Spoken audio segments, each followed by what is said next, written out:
ফাতেমা শোনো রে বেটি, আমার হোসেনকে কারবালায় শহীদ করে দেবে রে বেটি। আমার হোসাইনের কপালে তীর লেগে থাকবে, হোসাইনের পিঠে তীর, হোসাইনের বুকে তীর, হোসাইনের পুরো শরীরে তীর লেগে থাকবে। ফাতেমা ও বেটি, আমি ভবিষ্যৎ বক্তা, আমি দেখতে পাচ্ছি আমার হোসেন কষ্ট পাবে, আমার হোসেনকে এত নির্যাতন করা হবে, আমার হোসেন ইসলামের জন্য, কলেমার জন্য, দ্বীনের জন্য কারবালায় হোসেনের সঙ্গে দেওয়া যাবে। কেন আমরা আহলে বায়াতকে প্রেম করব? কারণ আমার আহলে বায়াতকে আমার আল্লাহ ভালোবাসে। জোরে বল। মায়ার নবী জিন্দা নবী পয়গম্বরে আজম নবী মুস্তাফা সাল্লাল্লাহু তাআলা আলাইহি ওয়াসাল্লাম একটা কালো চাদর নিলেন, চাদরের তলায় হযরতে আলীকে ডাকলেন, আলী আমার কাছে এসো। হযরতে ফাতেমাকে ডাকলেন, হযরতে হাসানকে ডাকলেন, হযরতে হুসাইনকে ডাকলেন রাদিয়াল্লাহু তাআলা আনহুম আজমাইন। ইনাদেরকে ডাকা হলো। আল্লাহ আল্লাহ আল্লাহ আল্লাহ। হযরতে মা ফাতেমা রাদিয়াল্লাহু তাআলা আনহা চাদরের ভিতরে ঢুকে গেলেন। হযরত আলী শেরে খুদা মুশকিলে কুশা হায়দারে কর্রার জুলফিকার ধারণ করনে वाला আলী, ইনিও যেন চাদরের তলায় ঢুকে গেলেন। আমার নওয়াসে মুস্তাফা ইমাম হাসান ইমাম হুসাইন রাদিয়াল্লাহু তাআলা আনহুমা ইনারাও যেন চাদরের ভিতরে ঢুকে গেলেন। আমার দয়ার নবী দোয়া করছে আল্লাহ পাকের দরবারে, রব্বুল আলামিন মাওলা, আজকে আমার এই চাদরের তলায় যারা আছে এরা হলো আমার আহলে বায়াত। জোরে বলুন সুবহানাল্লাহ। এরা হলো আমার আহলে বায়াত। আল্লাহ, আমি আমার আহলে বায়াতকে ভালোবাসি। আল্লাহ গো, তুমি এদেরকে ভালোবাসো। জোরে বলুন সুবহানাল্লাহ। ইয়া আল্লাহ রব্বুল আলামিন, আমি আহলে বায়াতকে ভালোবাসি। ওগো আমার মা বোনেরা, আমার নবী বলেন আল্লাহ আমি আহলে বায়াতকে প্যার করে আহলে বায়াতকে ভালোবাসি। আল্লাহ গো, তুমিও আহলে বায়াতকে ভালোবাসো। আল্লাহ তুমি তাদেরকেও ভালোবাসিও যারা যারা যারা যারা যারা যারা আমার আহলে বায়াতকে ভালোবাসবে। জোরে বলুন সুবহানাল্লাহ। নবী আমার কত দরদি নবী, নবী আমার ইলমে গায়বের সংবাদদাতা, নবী আমার জানে আমার আহলে বায়াতকে আমার উম্মতেরা ভালোবাসবে। এই জন্য নবী অগ্রিম দোয়া করলেন, আল্লাহ আমি আমার আহলে বায়াতকে ভালোবাসি। মাওলা রে, তুমি আহলে বায়াতকে ভালোবাসো। আল্লাহ গো, শুধু এতটুকু নয়, তুমি তাদেরকেও ভালোবাসিও যারা যারা এদেরকে ভালোবাসবে। যারা হোসেনকে ভালোবাসে, যারা হাসানকে ভালোবাসে, যারা আমার ফাতেমাকে ভালোবাসে, যারা আমার আলীকে ভালোবাসে, যারা আমি মুস্তাফাকে ভালোবাসে, আল্লাহ তুমি তাদেরকে ভালোবাসিও। জোরে বলুন সুবহানাল্লাহ। নবী আমার বলেছে আল হুসাইন মিন্নি ওয়া আনা মিনাল হুসাইন। হোসেনকে যারা ভালোবাসলো তারা যে আমি রাসূলকে ভালোবাসলো, আর যারা হোসেনকে কষ্ট দিল তারা যে আমি রাসূলকে কষ্ট দিল। আবার দরদি নবী রাহমাতাল লিল আলামিন পয়গম্বরে আজম নবী মুস্তাফা হোসেনকে কতটা ভালোবেসেছে, হোসেনকে কতটা প্যার করেছে। আল্লাহ আল্লাহ আল্লাহ আল্লাহ আল্লাহ আল্লাহ। দরদি নবী পয়গম্বরে আজম নবী মুস্তাফা নামাজে দাঁড়িয়ে জোরে বলুন সুবহানাল্লাহ। রুকু হয়ে গেল, সিজদা হয়ে গেল, আবার দাঁড়িয়ে গেলেন, আবার রুকু হয়ে গেল, দয়ার নবী সিজদায় চলে গেছে। জোরে বলুন সুবহানাল্লাহ। আমার হোসাইন রাদিয়াল্লাহু তাআলা আনহু আপনার কিনা বাচ্চা ছেলে আর থেকে 10 বছরের ছেলে আপনার কিনা দৌড়িয়ে এসে আমার নবী মুস্তাফার পিঠে চেপে নিলেন। জোরে বলুন সুবহানাল্লাহ। আমার দরদি পয়গম্বর মাথা যেন সিজদা থেকে তুলতে চায় না। মাথা যখন সিজদা থেকে তুলতে চাইলো না, আমার ইমাম হুসাইনও নামতে চায় না। জোরে বলুন সুবহানাল্লাহ। আমার নবী পাক সিজদায় আছে, হযরত ইমাম হুসাইন পাক ইনি যেন সিজদায় আপনার কিনা পিঠের উপরে বসে আছে। আমার নবীজি সিজদা থেকে মাথা তোলেন না। জোরে বলুন আল্লাহু আকবার। সিজদা থেকে নবী মাথা তুলতে চাইলেন না, আমার হুসাইনও নামতে চাইল না। একটু পরে ফাতেমা চলে আসলে দেখতে চায় নবীর পিঠে চড়ে। এ ফাতেমা আমার নবীকে কতটা ভালোবাসে, জানের থেকে বেশি ভালোবাসে। জোরে বলুন সুবহানাল্লাহ। নবী আমার ফাতেমাকে কত ভালোবাসে।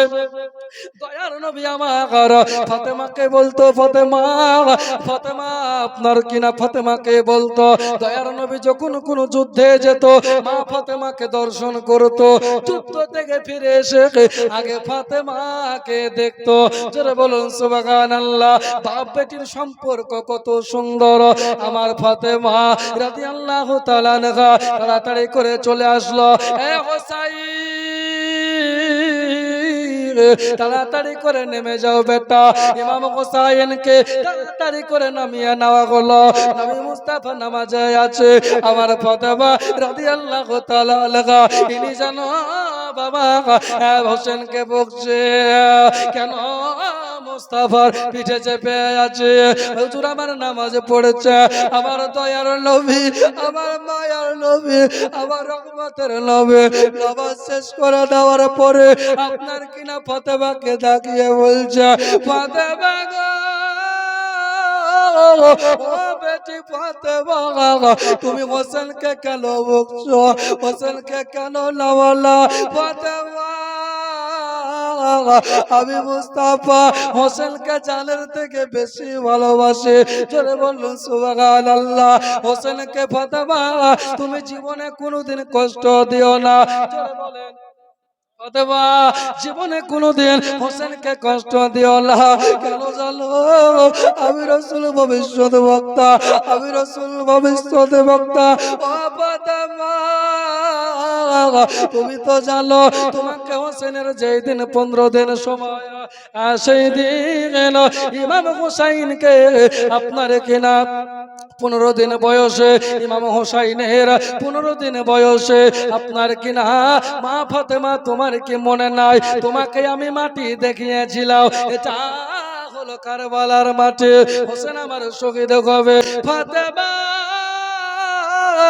শোনো রে বেটি, আমার হোসেনকে কারবালায় শহীদ করে দেবে রে বেটি। আমার হোসাইনের কপালে তীর লেগে থাকবে, হোসাইনের পিঠে তীর, হোসাইনের বুকে তীর, হোসাইনের পুরো শরীরে তীর লেগে থাকবে। ফাতেমা ও বেটি,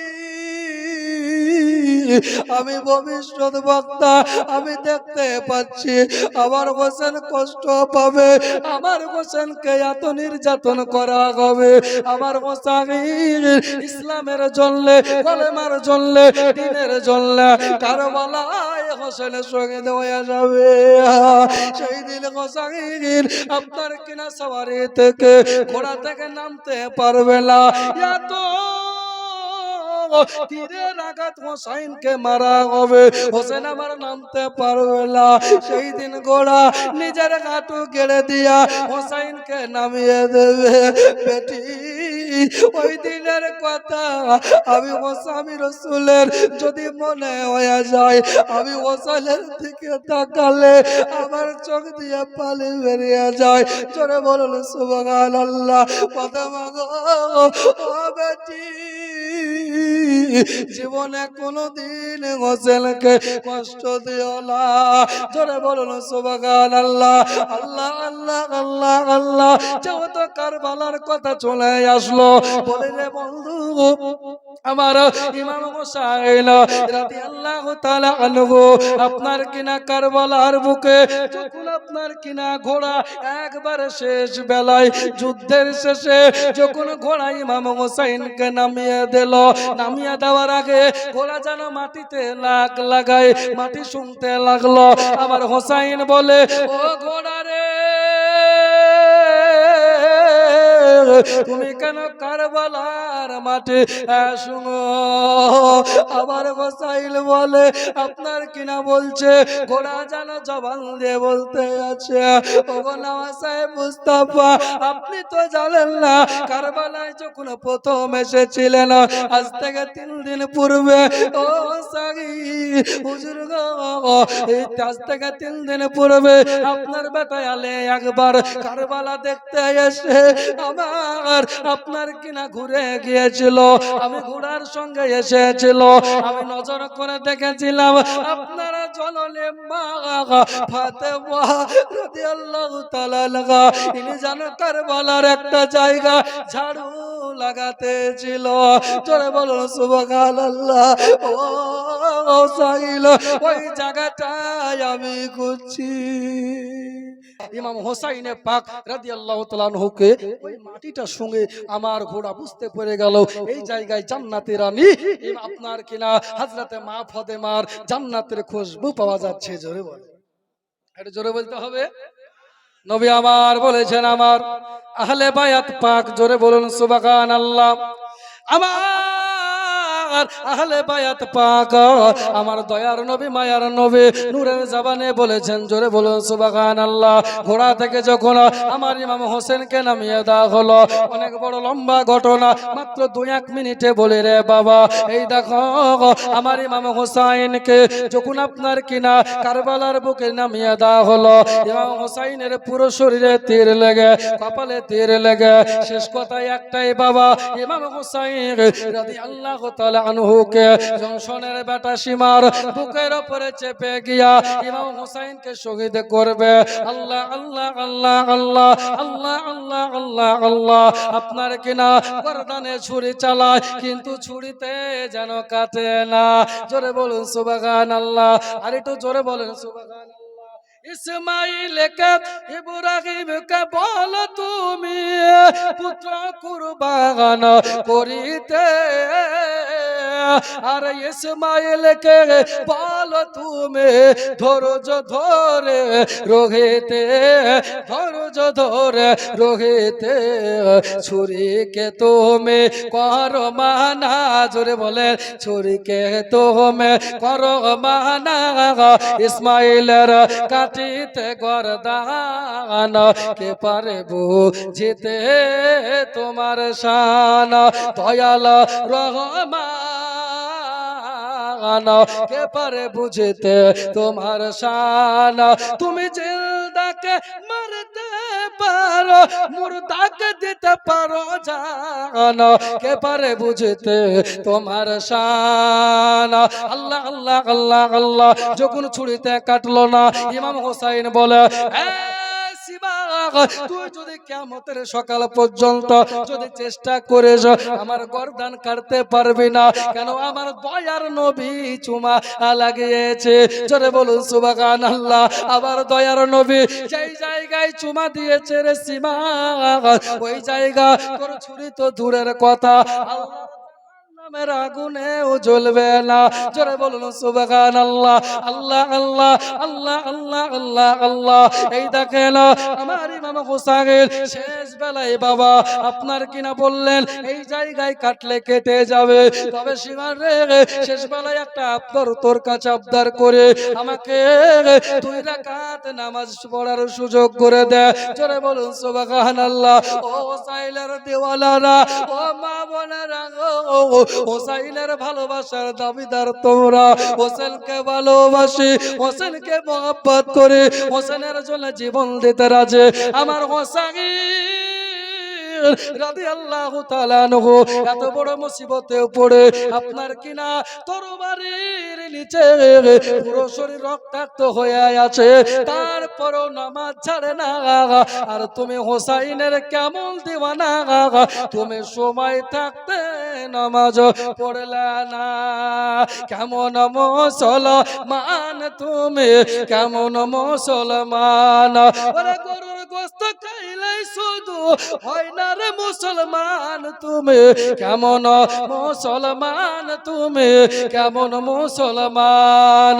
আল্লাহ আল্লাহ আল্লাহ আল্লাহ। শেষ বেলায় আমার হোসেনকে একটা প্রস্তাব দেওয়া হলো। আল্লাহ আল্লাহ আল্লাহ আল্লাহ। যদি যেদের কাছে যদি তুমি আত্মসমর্পণ করো, যদি তাকে খলিফা মানো, তাহলে পরে তোমাকে ছেড়ে দেব। হোসাইন বলছে শোনো, গোলামানে মুস্তাফা জান দেনে সে नहीं डरते, सर कट जाए या रह जाए कुछ परवाह नहीं करते। জোরে বলুন সুবহানাল্লাহ।